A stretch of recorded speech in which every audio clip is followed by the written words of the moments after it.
a snake bite into my veins. Never did I wanna be here again, and I don't remember why I came.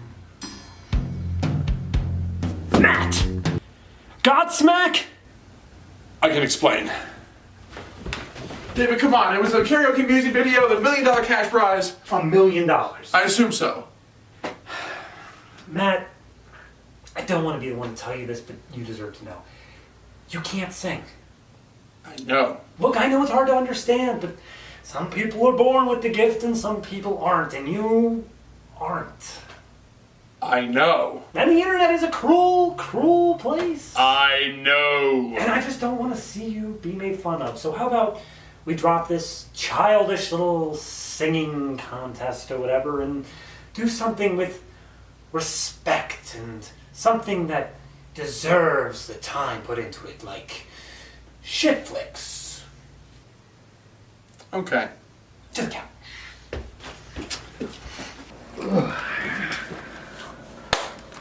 We watched a movie today. A movie today. Standing Ovation. Standing Ovation. What? Which there were a lot. There were a lot of, but was there one at the end from us? No, I think it was kind of like more writhing on the ground. Yeah, there was a lot of that. Kind of like, almost like, if you can imagine somebody accidentally being buried alive and scratching their way out of their coffin through all of the dirt that they were buried in and popping out of the grave and just gasping for air and clawing. That's pretty much what it was like. Right, but then they see this movie playing and they dig their way back down. No, they just die automatically. They just So close to freedom. they don't even collapse. It's just like No, it's just like immediate rigor mortis. All right. It's just like, So Standing Ovation is a family movie. we're gonna have to talk about the definition of this movie. I'm gonna have to go to plot real quick. So let me try. Can you? Let me try. Can you? Can I? Let's find out. The threads. There's so many. They might as well open up a goddamn garment shop. So the overarching plot is that there is this group of girls called the 5 Ovations. They sing, they dance, they do their shit. They sing, they dance, they clean. And they No, they don't clean. they have rivals in the form of the Wiggies, who are The Wiggies. funded by this wig like mogul. It's their dad. Yeah, he has so much money. He is like he just shells out so they can have the best of everything. He's rolling in that wig money. So they He decide. sells weaves. Let me get through the plot. It's gonna be Sorry. long enough. I'm sorry. So the thing comes forward that they are going to be doing a music video contest through this national network that somehow 2 people from the same city get into, but whatever.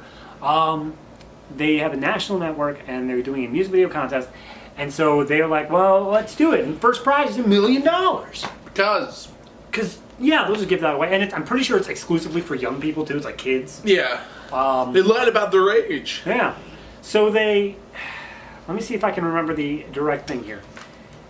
They find out that the Wiggies are using a bunch of money in order to make a video. So then they start trying to pull favors and stuff to make their video. Then the Wiggies come out with another one. They don't like the way their first one came out, so they make a second one. The Wiggies then sabotage their second one, but it still gets in because someone else was disqualified, so they were the next runners up. They get to the finals. They get to the semifinals. You guys following along with this? Both groups get to the semifinals, along with this one girl, Alana Wannabe. I'll get to her.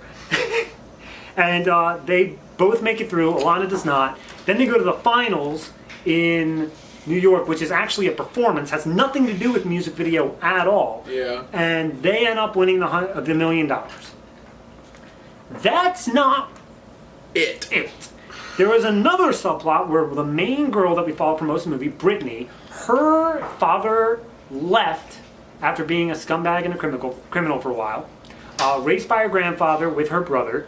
The grandfather is a gambling addict, and he Gambles all of their money away. He bets all the money away. So she's trying to win this money in order to just save them from poverty, pretty much. But Even though she's way too fucking clean to be in poverty. I'm just saying. no, This is like the Disney version of what poverty is like. Actually, no, I'll take that back. Because actually Disney has a better idea of how to depict poverty than this there's movie. been plenty of poverty in Disney movies, and they're actually dirty. Anyway, she's trying to get her money back. When they get to the network, a friend of hers named Joey, I'll get to her, has set up this Speaking of meeting Jersey. between them and the network head, because the network head stole some money from Joey's dad. Again, I'll get to that.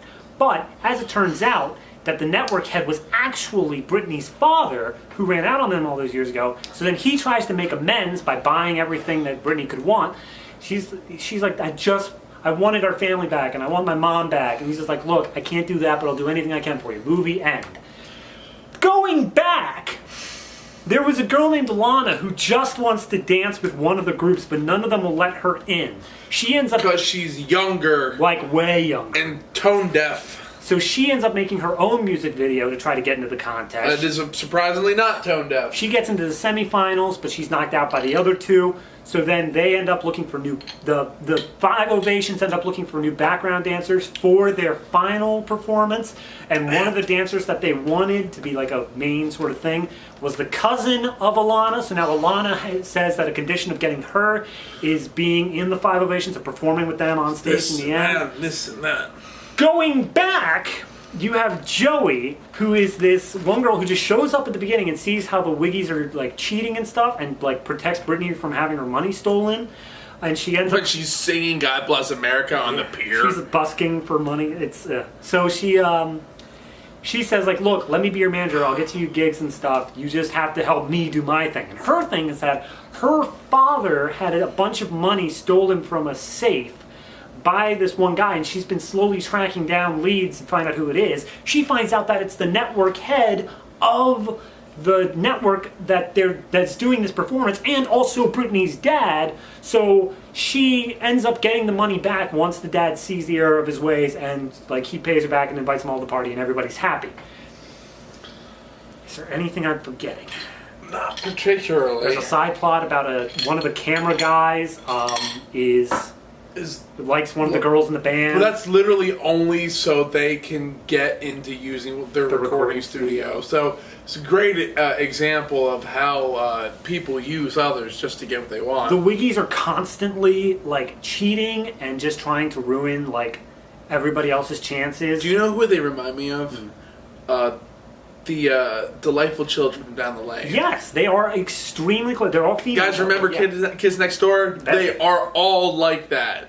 But they also all sing like they're the Von Trapp family. Even like they got a full fucking thing going on for them. Remember the song that they sang in the diner where they were just all like, you know, all about like, it's like, we are the upper crust. We must dine with that was with our actually the class. worst song in the movie. Probably. Like everything else at least had production value to it. That was just boring. Also, I'm thinking to myself, all right, if you wanted to have that song make sense, don't have the rich family slumming it in a normal diner. It would be like all the rest of the girls going out to a fancy place or something like that because it's a special occasion or something. Because they got into the semifinals. Exactly. There's something like that. Like that would make it realistic. Because also then all right, that makes sense that they're there. You can even have a little choreography bit with like all the waiters like walking around or something like that. Guys, we literally just thought up of a better sequence than what you had, and we did it in under 5 seconds. So, all right. I'm not saying that we're better than you. I'm just saying that particular idea was better than what you guys delivered. There were several things that during the movie we were saying, this would be better if they did this. This would be better if they did that. This would be better. All right. One thing that I did say that would be better as, there's a point in this movie where the gears shifted to a point where I'm like, all right, this would be much better if it was an anime. Yeah. It was when Alana was shooting with the firemen. And that's exactly what I was about to say. It was when Alana is shooting her music video with a bunch of firemen. And she's walking up and down the line of this thing with a fucking, like, riding crop. And, like, I'm just sitting here, I'm like, I've seen this anime. It's called The Saga of Tanya the Evil. Watch it. It's ridiculous. It's like, but I'm just sitting here, I'm like, this This is literally would work. Like I paused and I looked over at David like, now picture this as an anime. Would it work? Yeah. And like it would work, but it's so fucking cartoonish. Well, yeah, it's cartoonish, and also I feel that a major component in this is the age of the girls, because like they're all so young. They're so young, but when you switch it over to anime, like age is barely a thing in the anime. Age, yeah, that's true. Age is a very elastic thing. You just say somebody's a certain age, even though they clearly don't look like it. This is a giant fucking debate that's been raging since anything was invented. She's like 2 feet tall. She clearly is a toddler. I was like, yes, I'm 40 years old. Are you? We've seen Dance in the Vampire Bund. But all right, so I want to real quick. I want to talk about well, the thing it goes right into their age is one of the major problems that we have with the movie. Yeah. Is the fact that there's a lot of sections of this film that are songs, like they're actually doing the songs, performing and doing the choreography with it. A lot of the choreography in this movie is highly sexualized, for lack of a better term. Yeah. And these kids are like 12. Mm-hmm. Yeah, they flat out said, well, the Wiggies seem like they're a little bit old. The Wiggies seem like they're like in high school at least. But they also say, I mean, everyone has a different definition of junior high, so I don't know what their junior high thing is. But they say that they're junior high, that those particular girls were 12, and that the Wiggies are older than them by at least a little bit. Yeah. How old? Well, I would say not over 18, which still makes this an issue. Yeah. So, yeah, and it's a problem because there are... They also kind of did that with Alana as well, that's to the a thing. certain like, degree. There are a lot... It's all about the kids. Like, it's a family movie. The adults do next to nothing in this movie. No. The kids all solve where are the parents? I mean, we had the one grandfather. Where are the parents of all the other kids? Yeah, that's what I want to get We to that. never meet them. I'll pull that up in a second. But no, for this one, I really do think that it was a problem that the kids were the ones solving all the problems, so you want to treat them more like adults. But then they start doing this choreography stuff, and you just like, nope, that's not okay. No. David and I No, felt at several times throughout the movie. David and I felt very uncomfortable. Yep. There was one point when they hired in that belly dancer. Yeah. They had one girl that was extremely flexible, and they just flat out showed that. They were just showing how like contortion was. Well, I didn't have a problem with Look, that. that's not what I had a problem with. My problem was the lines that they accompanied with. And it was like, oh, and what do you do? Anything you want. I'm like, no, no, no, no, no, no. The Oh, but what I wanted to bring up after that was you were saying the parents. The parents, they're gone. Well, it's like Children of the Corn. They're just not there. They're all died. It comes off of the parents thing. This really is Britney's story. Yeah, no, absolutely is. Like we made an early comparison to like Cheetah Girls when we were watching it. Yeah. But Cheetah Girls was very much I'm pretty sure that Raven-Symoné was the focus of that movie. Yeah. There was a little bit more even. They showed the whole group. Yeah, it was a bit more of an even spread. This one, like, no, you could not even. There was one named Blaze. I can tell you that much. Yeah, I don't know which one. We've had a very distinct problem trying to nail down all the names of people in this movie. We got a few people who actually were just ended up being the people who had the most personality, ironically enough. Yeah. And that wasn't always the biggest thing. Like, alright, a problem that I have with the script, and I think that you and I mentioned this while we were watching it, is the fact that in order for this movie to be pulled off, this is kind of ironic because we actually got a review like this with one of our earlier films. These people need to be at least 10 years older to pull this movie off. Yeah. Let's just say, for instance, that we have no problem whatsoever with any of the writing or directing or anything that might happen to be, but it's just about the actual actors pulling off the roles. Right. They would need to be at least 10 years older. Maybe not necessarily that long. Maybe probably closer, at least 6 to 8 to 10. Like, I want to say that. You guys... Yeah, they have to be at least 18. See, I'm trying to think as whether or not it would change any major plot points to do that. It would not change. It wouldn't. There is no reason to have them this young except to appeal to the kids' audience. And then that one little tiny plot element that was like, oh, one of the kids were, one of the groups was too old. You could have changed that to anything. Oh, they're all, doing coke. Like I don't know. They were arrested. They were arrested. Whatever. It's the Willy Wonka. They crashed in the Himalayas. It's the Willy Wonka fifth golden ticket thing. Where it's like, oh, well, the fifth guy ended up making a fake. That's how Charlie has his. Yeah. There you go. That's all you needed. Something. Just do that. Just be like, oh, well, the fifth people, they're related to the head of the company, or they bribed their way in or something. They were caught doing something, anything. They all have malaria and they're dying. But instead, it was because they lied about their age, which, considering that Alana was up for contention, I'm willing to bet that they were too old. Yeah. Honestly. I mean, if it was too young, then, it's like, what? They'd be like, what, 4? They lied about their age. How old are you? Yeah. Yes, Manny. I mean, let's also go to the fact of the title, Standing Ovation. Standing Ovation. So obviously it's a tie-in to the actual band's name, Five Ovations. Yeah. But I mean, I can't really. I'm trying not to judge this movie to a point in which that people are going to go like, all right, guys, relax. It's a fucking kids film. But the very first shot of this movie has what's the Wiggies? The Wiggies has the Wiggies just all kind of singing and putting on music, putting on makeup in unison in their dressing room right before this.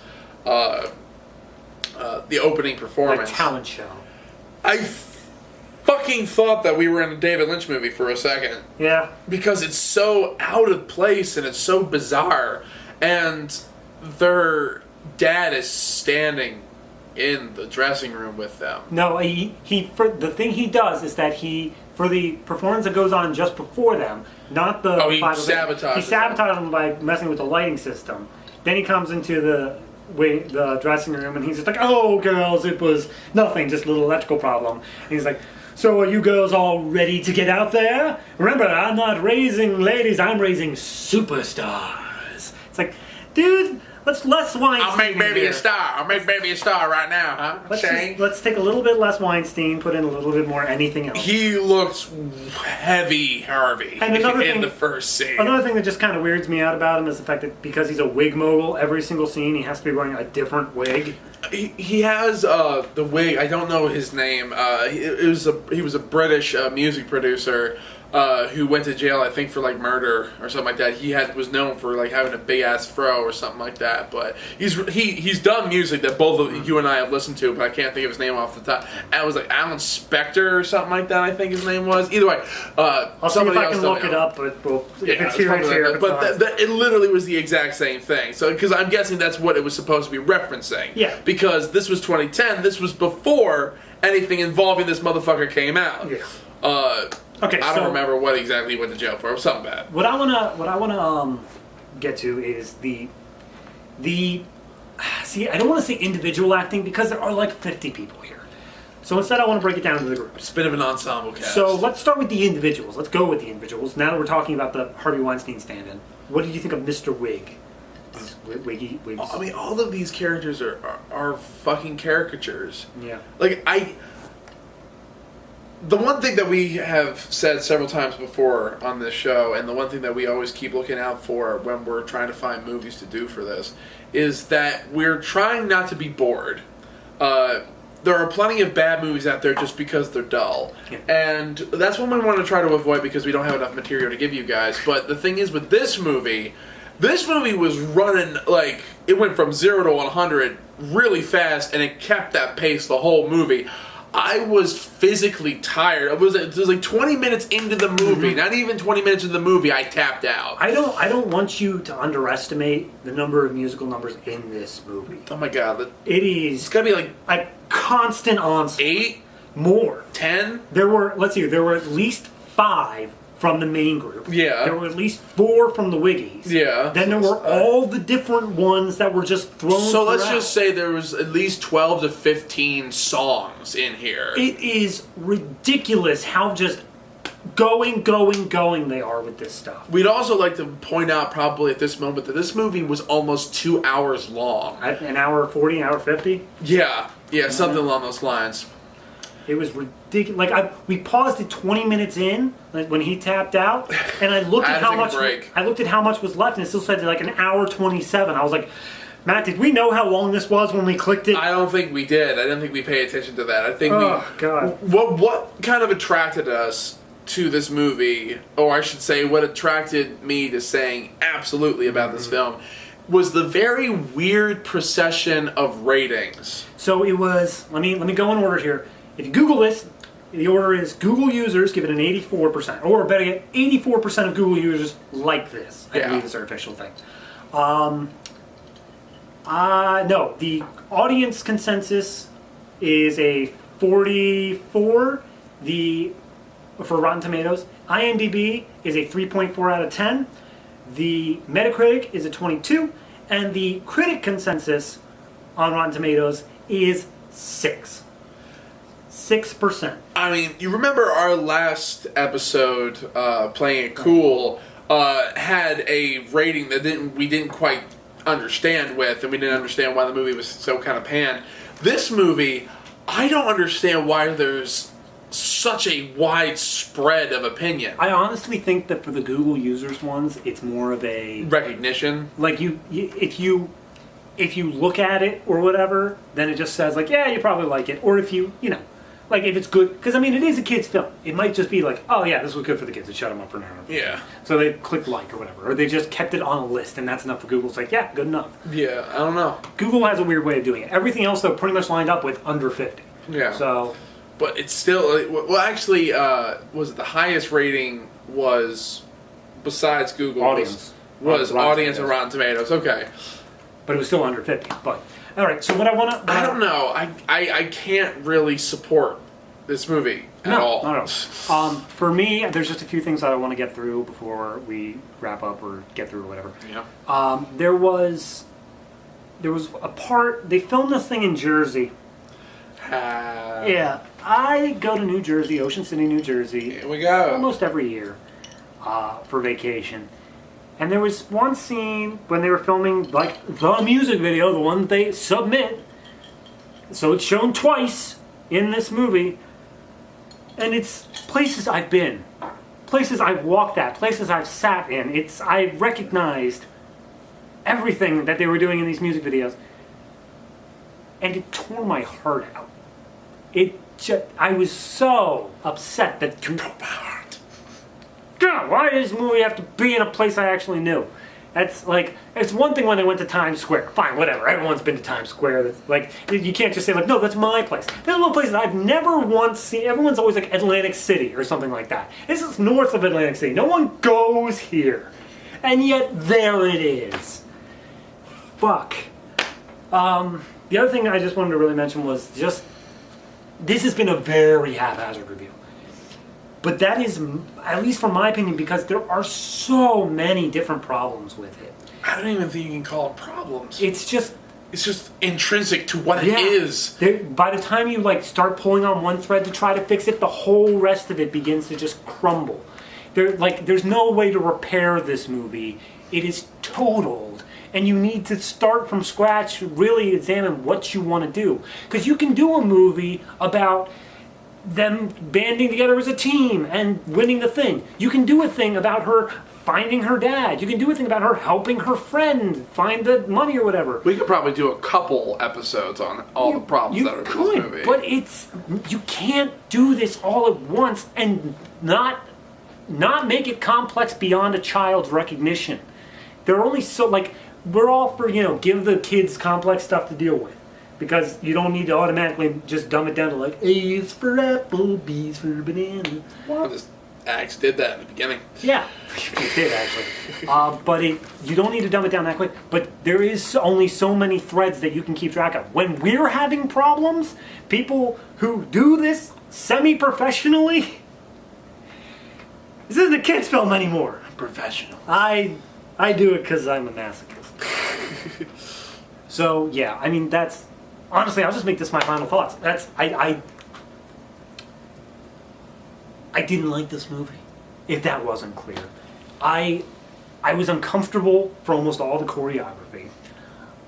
I didn't... Half the scenes, just from nothing to nothing. There's a point where they're sitting at a soda bar, and they ask for Think like H2O in Ocean City, man. No, not that one. different one. There was another scene later on where they're sitting at a soda bar and like this punk guy comes up. Oh. And it's just like, hey, you were the one who gave me some attitude on the boardwalk. Oh, I'm messing with you. What you got in your bag? And it's electric eels and scorpions. And then they just move on. There's no way. And we paused immediately after that scene. We're like, what the fuck just happened? I don't know even where to begin with this movie. But if I'm looking at it from the core, at the very core of what it wants to be, of what seems to be a High School Musical Cheetah Girls sort of cash-in, fine. You made it. You created the bare bones plot that we saw back in Sunday School Musical 100 episodes ago. Great. But it wasn't good. It was never going to be good. And I am very sorry for the people who starred in this. Crush your dreams. Because if that's another reason they should have been aged up actors. So that they had a chance after this. These kids now have nothing. Killed their careers. Right off the bat. Well, me personally, this movie, I don't know. I mean, every ounce of this movie was pretty painful. And, like, I think David could probably vouch for this. I was trying to literally crawl away from the film. When we said writhing on the ground, we meant writhing on the ground. I was writhing on the fucking ground. Me, I was more just dead faced, like. And it just kept going. But, and this movie lasts, I would say, for an hour longer than it should, by any means. There was no reason. It's just a stag reel of songs. So, in other words, we were talking about the movie. This movie came out in 2010. This was riding at the very tail end of the MTV era of making movies. So a lot of movies were just made to look like music videos. As we can see, that style doesn't actually work. There are very few directors, especially movie directors, who are able to take any form of that MTV style and make it work long form. I would say probably out of 100 people who did it, maybe one person got it right, and that's if you're really, really lucky. But other than that, this movie, I've seen a lot of fucked up shit, and this movie made me uncomfortable, and that says a lot. I've seen a Serbian film 3 times. I think it was mainly just because that it was doing uncomfortable things, but it was playing off as so wholesome. It was playing off like it was supposed to be normal. And this was also like, I was explaining to David, I'm like imagine how it was like back in middle school or stuff like that when Britney Spears was like, really popping on the scene and shit like that. And this is the stuff that she was doing. Hit Me Baby One More Time, Schoolgirl. Yeah, it was like highly sexualized shit that I was seeing people in my middle school replicating. And there was episodes of Jerry Springer that was literally about that. So like this was continuing to propagate this. I don't think we see this nearly as much nowadays, mainly because the PC culture is like locked that shit down.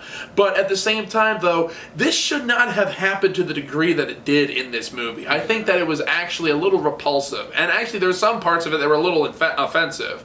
And that's not offensive from my perspective, obviously, because I'm me.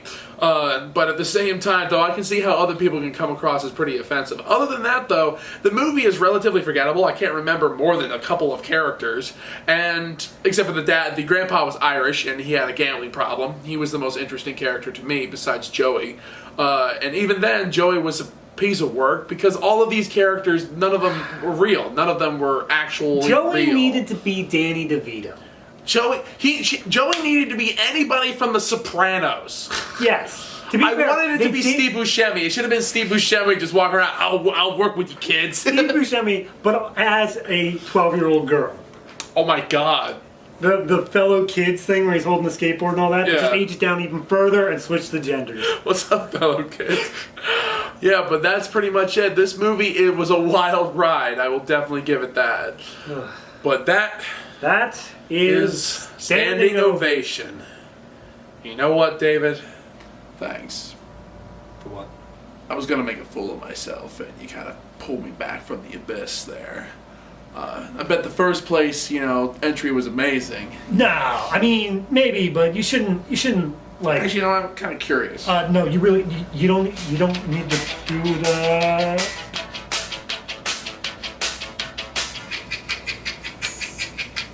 Standing there alone, the ship is waiting, all systems are go. Are you sure? Control is not convinced. It wasn't $1 million. It was $50 gift card to Olive Garden. So you're welcome to come with me. 4, 3, 2, 1. A feel of us drifting, falling, floating.